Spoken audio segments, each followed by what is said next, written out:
Bowlers के छक्के छुड़ाने वाले फखर जमान चैंपियंस ट्रॉफी से आउट। न्यूजीलैंड के खिलाफ मैच के दौरान जख्मी होने वाले पाकिस्तानी ओपनर मेगा इवेंट से बाहर हो गए। पाकिस्तान क्रिकेट बोर्ड के मुताबिक फखर जमान की इंजरी संजीदा नौयत की है। डॉक्टर्स ने फखर जमान को मुकम्मल आराम का मशवरा दिया है। आईसीसी ने फखर जमान की जगह इमामुल हक को टीम में शामिल करने की इजाजत दे दी। इमामुल हक ने जनूबी अफ्रीका के खिलाफ वार्म अप मैच में 98 रन की शानदार इनिंग्स खेली थी। मेगा इवेंट से बाहर होने पर फखर जमान ने सोशल मीडिया पर पैगाम में लिखा, पाकिस्तान की नुमाइंदगी करना हर क्रिकेटर के लिए एहसास की बात है। चैंपियंस ट्रॉफी से बाहर होना बदकिस्मती है। क्रिकेट में वापसी पहले से ज्यादा मजबूत होगी।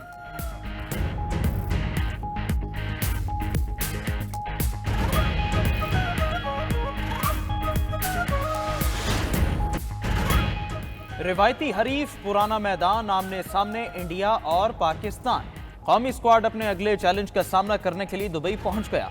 पाकिस्तान और भारत का हाई वोल्टेज टाकरा 23 फरवरी को होगा।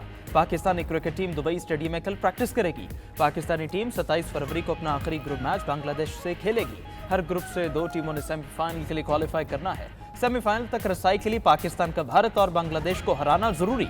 दूसरी तरफ चैंपियंस ट्रॉफी के पहले ही मैच में पाकिस्तानी टीम पर जुर्माना आयद। आईसीसी ने न्यूजीलैंड के खिलाफ मैच में स्लो ओवर रेट पर मैच फीस का 5% जुर्माना आयद किया। कौमी टीम के कप्तान मोहम्मद रिजवान ने जुर्माने को कबूल कर लिया।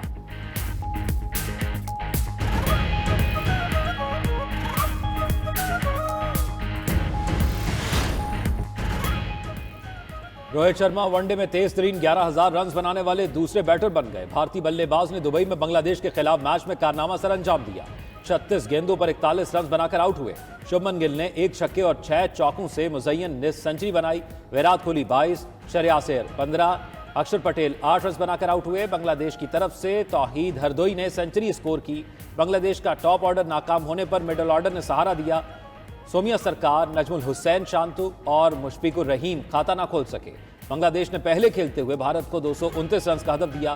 भारतीय टीम के कप्तान रोहित शर्मा ने अक्षर पटेल का हैट्रिक का मौका जाया कर दिया। मोहम्मद शामी ने 5, हर्षित राणा ने 3 और अक्षर पटेल ने 2 विकेटें हासिल की।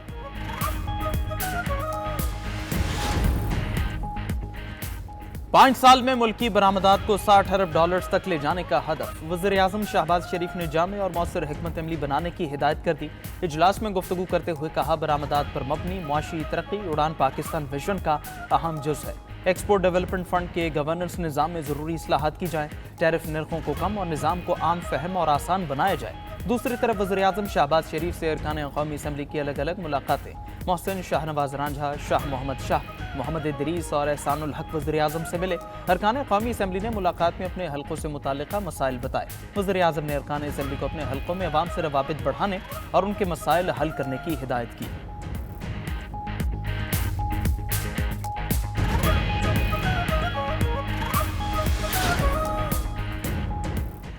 जस्टिस सरफराज डोगर समेत ट्रांसफर होने वाले तीनों जजेस को काम से रोका जाए। इस्लामाबाद हाई कोर्ट के 5 जज सुप्रीम कोर्ट पहुंच गए। अदालत उज़्मा में सीनियरिटी के खिलाफ दरखास्त दायर कर दी।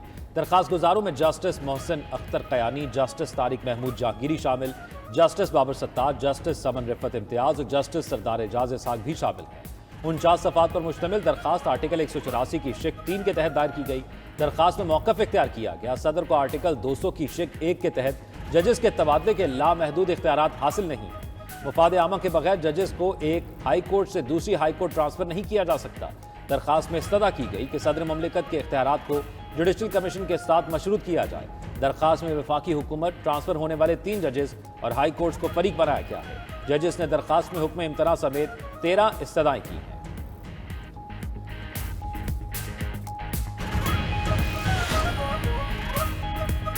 पीटीआई रहनुमाओं को बानी चेयरमैन से मुलाकात की इजाजत न मिली। सलमान अकरम राजा, फैसल चौधरी, जुनैद अकबर, शानदाना गुलजार, हामिद रजा और दीगर अडियाला जेल पहुंचे थे। तहरीक इंसाफ का अडियाला जेल के बाहर एहतिजाजी कैंप लगाने का फैसला। अरकान असेंबली और टिकट होल्डर्स कारकुनों के साथ कैंप में बैठेंगे। बानी तहरीक इंसाफ से मुलाकातों की बहाली तक अडियाला जेल के बाहर धरना दिया जाएगा। सलमान अकरम राजा ने मुल्कीर एहतिजाजी तहरीक शुरू करने का इंदिया दे दिया। कहा, कल सिंध में अपोजिशन जमातों से मुलाकातें होंगी। मुज़ाकरात के नाम पर हमारी तज़हीक की गई, मजाक उड़ाया गया। पीटीआई के सूबाई सदर जुनैद अकबर का कहना है, अपोजिशन के साथ मिलकर ईद के बाद एहतिजाज करेंगे। अपोजिशन का ग्रैंड अलायंस बनाने में कामयाब होंगे।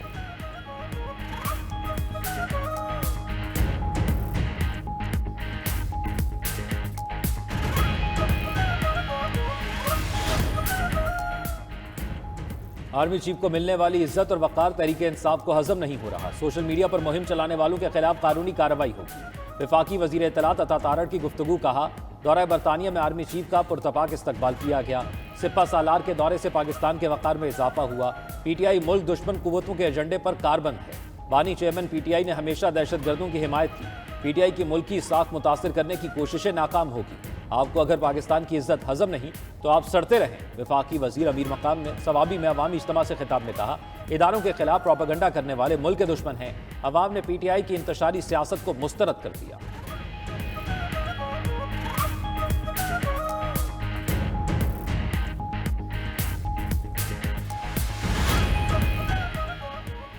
हुकूमत का ज्यादा टैक्स लेने के लिए मसनूई जहानत के इस्तेमाल का ऐलान। इस्लामाबाद में रिटेलर्स कॉन्फ्रेंस से खिताब में वज़ीर ख़ज़ाना मोहम्मद औरंगज़ेब बोले, मईशत में रिटेल सेक्टर का हिस्सा 19% और टैक्सेस में सिर्फ 1% है। टैक्स बढ़ाने के लिए AI का इस्तेमाल करेंगे। मुल्क बेजा मराद का मुतहमिल नहीं हो सकता। राइट साइजिंग का भी मुकम्मल प्लान तैयार कर लिया। निजकारी के अमल को तेज और शफाफ बनाएंगे। तनख्वाहदार तबके से मुसलसल टैक्स लेना मसले का हल नहीं। IMF से क्लाइमेट फंड की मद में $1 अरब मिलने की उम्मीद है।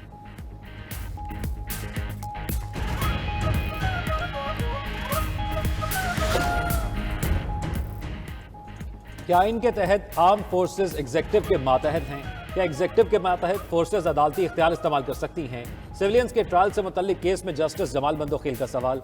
बानी पीटीआई के वकील उजैर भंडारी ने कहा कि फौजी अदालतें आइन के आर्टिकल 175 से बाहर हैं। सिविलियंस के ट्रायल सिर्फ आर्टिकल 175 के तहत ही हो सकते हैं। फौज आइन के आर्टिकल 245 के दायरे से बाहर नहीं जा सकती। मार्शल लॉ में भी पार्लियामान के जरिए बेहतरी की ऑप्शन मौजूद है। जस्टिस जमाल ने सवाल किया, आर्मी एक्ट सेक्शन डी को निकालने के बावजूद भी क्या मिलिट्री जस्टिस सिस्टम चलता रहेगा? इस पर वकील उजैर भंडारी ने कहा, ट्रेन चलेगी, मगर सवाल है कि किसको बिठाया जा सकता है, किसको नहीं। देखना यह है कि आइन किस चीज की इजाजत देता है। आम तरामीम बुनियादी हकूक मुतासिर नहीं कर सकती। केस की मजीद समाअत 24 फरवरी तक मुलतवी।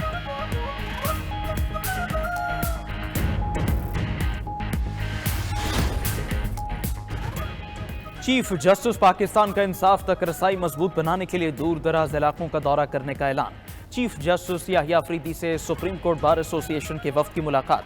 निज़ाम इंसाफ से मुतालिक इस्लाहाती एजेंडे पर गुफ्तगू की गई। मुलाकात के एलामे के मुताबिक चीफ जस्टिस ने कहा, अदलिया और वकला की इज्तिमाई दानिश और किरदार मौसर अदालती निज़ाम के लिए नागुज़ीर है।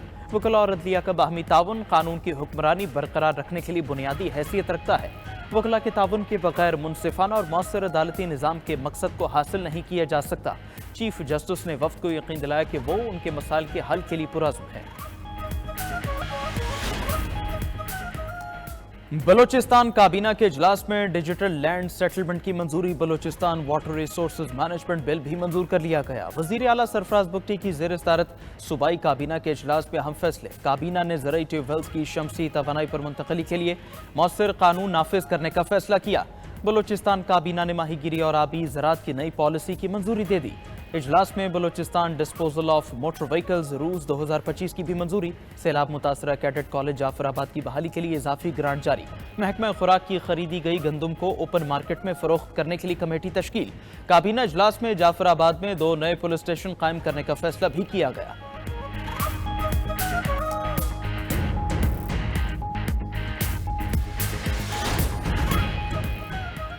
वफाक ने सिंध के हकूक पर डाका डाला तो आवाज उठाएंगे। वफाकी हुकूमत को ब्लैकमेल नहीं कर रहे, हमारे खदशात जायज हैं। सीनियर वजीर सिंध शर्जील इनाम मेमन का कहना है, वफाकी हुकूमत पर दबाव डालना नहीं चाहते, हम चाहते हैं कि वफाक हमारे जायज मुतालबात पूरे करे। सिंध सबसे ज्यादा टैक्स अदा करता है जो बाकी सूबों को मिलता है, वैसे ही सिंध को भी मिलना चाहिए। तरक्की का पैमाना सड़कें नहीं, सेहत की सहूलियात होती हैं। पूरे पाकिस्तान से इलाज के लिए लोग सिंध आते हैं। खुला चैलेंज देता हूँ, पाकिस्तान भर में सिंध जैसा कोई सरकारी अस्पताल दिखाया जाए।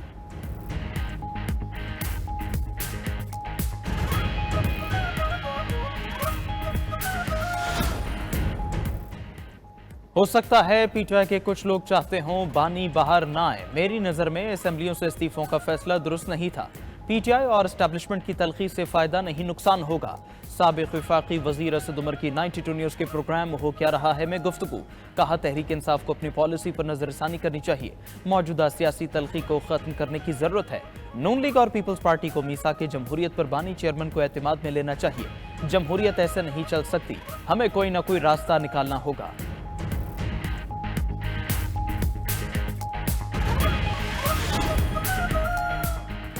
इस्लामाबाद में सरकारी मुलाजमीन का मुतालबात की मंजूरी के लिए एहतजाज, इदारों की निजकारी और मुलाजमीन की नौकरियों से बरतरफी के खिलाफ मुजाहरा किया गया। बारिश के दौरान हाथों में छतरियां थामे मुजाहिरीन की हुकूमत के खिलाफ नारेबाजी। वफाकी मुलाजमीन का पाक सेक्रेटेरिएट मेन गेट के सामने एहतजाजी धरना। वफाकी सरकारी मुलाजमीन ने तमाम इदारों के मुसावी तनख्वाहों का मुतालबा कर दिया। पेंशन इस्लाहात के नाम पर बच्चों को नौकरी न देने का फैसला वापस लेने का मुतालबा भी कर दिया।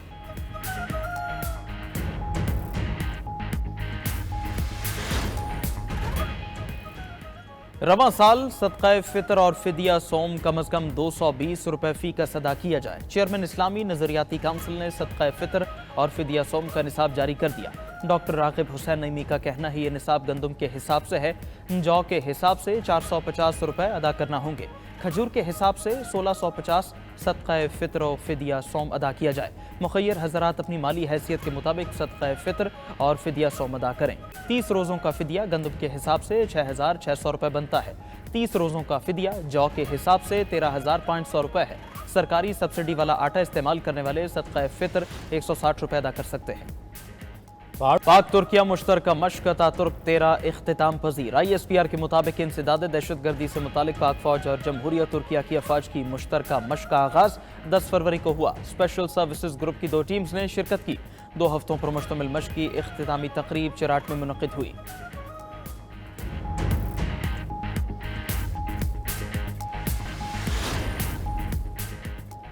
बीजेपी की रेखा गुप्ता ने नई दिल्ली की वजारत आला का हलफ उठा लिया। तकरीब हलफबरदारी में नरेंद्र मोदी समेत दीगर अहम शख्सियात भी शरीक थी।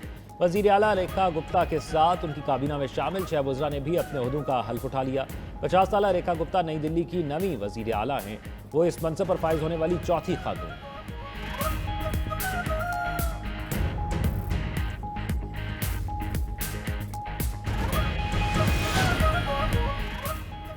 फ्रांसीसी सेनेट ने खेलों में हिजाब पर पाबंदी का बिल मंजूर कर लिया। सेनेट में बिल के हक में 210 और मुखालिफत में 81 वोट पड़े। कानून के तहत खेलों के मुकाबलों में कोई भी सियासी या मजहबी अलामत का इस्तेमाल मना होगा।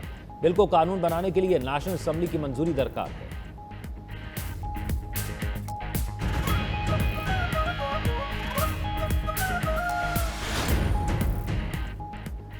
खलीजी ममालिक दुनिया भर के सयाहों की तवज्जो का मरकज बन गए। बैनुल-अक़वामी सयाहों की आमद में गैर मामूली इजाफा रिकॉर्ड। साल 2023 में खलीजी ममालिक में 68.1 मिलियन सयाहों की आमद हुई, जिससे खलीजी ममालिक ने 110.4 अरब डॉलर कमाए।